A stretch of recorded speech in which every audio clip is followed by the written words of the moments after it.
We all know Nikola Jokic. He's one of the best talents in the NBA, winning 2 consecutive MVP awards and being probably the best passing big man in NBA history. He's also one of the most likable guys in the league, as it's a rare sight to see him acting unsportsmanlike or being a troublemaker. But as he's usually the best offensive player on the court, opposing players will try every way possible to get into his head and get him out of his rhythm. Well, that's when they'll see the Balkan mentality of the Joker. And as a special gift, they just might meet his older brothers as well. Let's see who and why has had the privilege to meet this side of the Joker. Being down 3-0 in a playoff series is frustrating to say the least. Like any other human being, Nikola Jokic was getting less and less patient as the series went on, with things finally escalating in the third quarter of Game 4 of the 2021 Western Conference semifinals between the Nuggets and the Suns. While being down by 8, the Nuggets had the chance to get the difference down to 6, but Jokic went for an untypically tough floater which hit the side of the rim. As Michael Bridges grabbed the rebound, he immediately passed the ball to Cameron Payne so the Suns can start their offensive.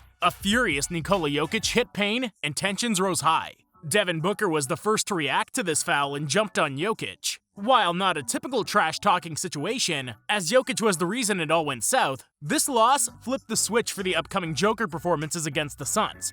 Ever since this loss, the Nuggets are 3-1 against the Suns, with Jokic delivering the best performance on Christmas Day in 2022, in a game where every possession mattered up to the very last. Nikola Jokic led his team to an overtime victory, and his 41 points, 15 rebounds, and 15 assists performance could be considered a Christmas gift for the Suns. Although he'll probably never say it, the situation in the playoffs seems like it was a start for a vendetta against the Suns. The 2017-18 NBA season was rough for the LA Lakers.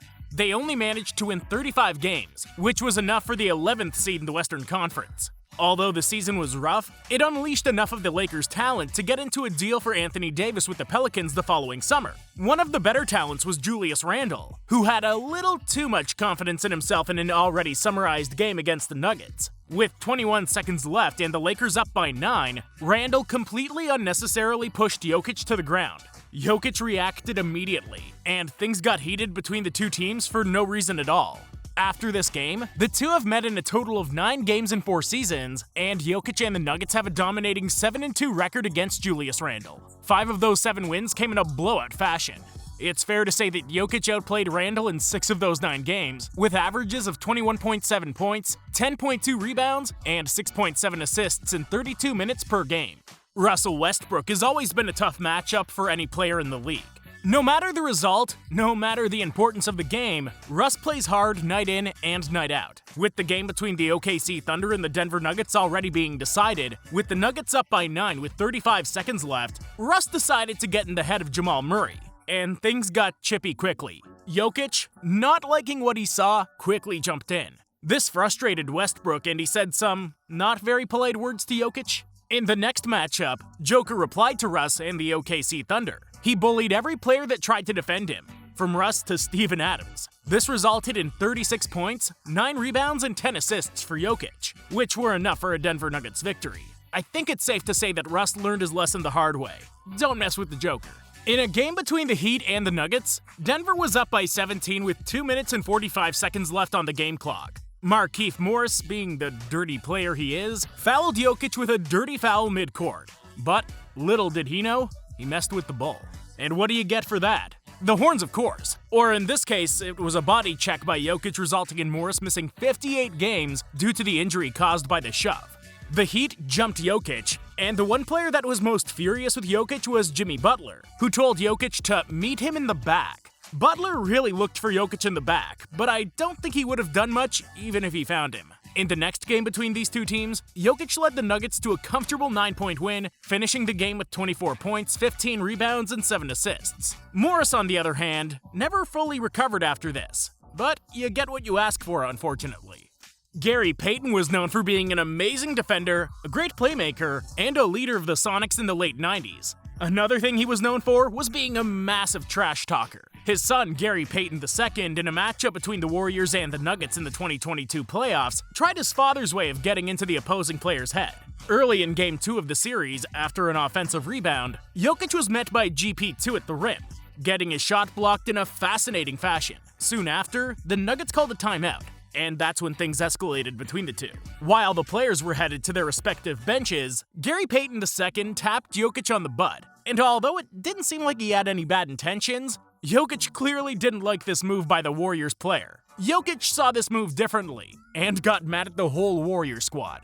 And what happens when the Joker gets mad? He goes for 26 and 11. And since that wasn't enough to have a close game or a victory, he brought his game to an even higher level in the next 3 games. In the next 3 games, Jokic averaged 34.7 points, 15 rebounds, and 6.3 assists. He didn't even struggle to get to these numbers, as the Joker hit 66% of his shots from the field and 50% from three-point range, getting past each and every player that dared to interrupt his way to the rim. Unfortunately for Jokic and the Nuggets, these performances weren't capitalized on, and the series ended up in a gentleman's sweep, a 4-1 win for the Warriors. The Joker's out for revenge, it seems, with his last performance against the Warriors, though.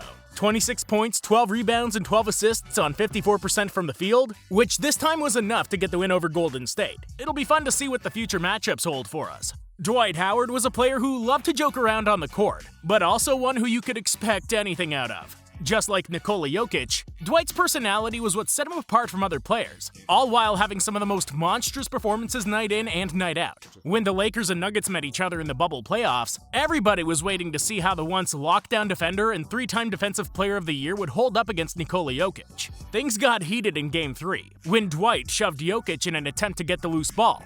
Dwight didn't like the call, and he made sure that everybody, most importantly the Joker, knew about it. He started talking to him and tried getting into his head, and believe it or not, it worked.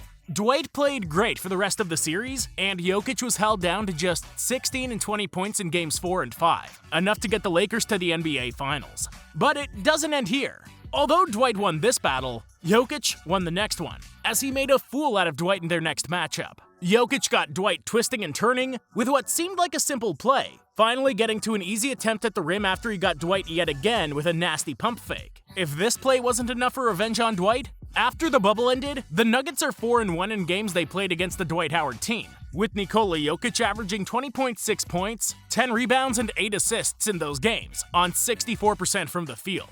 So maybe that's why Dwight went to Taiwan. No Jokers there, that's for sure. Another Defensive Player of the Year winner who didn't seem like much of a defensive threat against Jokic is Rudy Gobert. Just like Dwight, Rudy's won 3 Defensive Player of the Year awards in his career, and just like Dwight, he's been schooled by Jokic.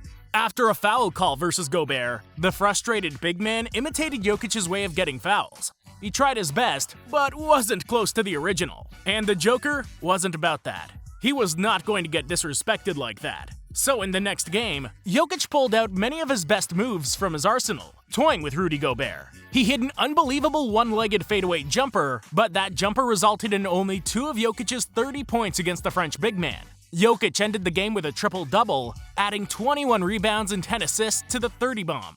But the Joker wasn't done yet. When it mattered the most during the playoffs, Jokic stepped up. In a thriller 7-game series, Jokic put up 26.3 points, 8.1 rebounds, and 5.4 assists, leading the Nuggets to a series victory over the Utah Jazz. And as if that wasn't enough for Rudy and the Jazz, in their first matchup of the 2020-21 season, Jokic had another crazy performance. He ended the game with 47 points, 12 rebounds, and 5 assists, absolutely destroying them. Weirdly enough, that is the last win Jokic has had over Gobert, as the Nuggets have lost 4 straight to a Rudy Gobert squad. Despite the bad streak, Jokic has been great in those games as well, averaging 24 points, 9 rebounds, and 10.5 assists on 64% from the field.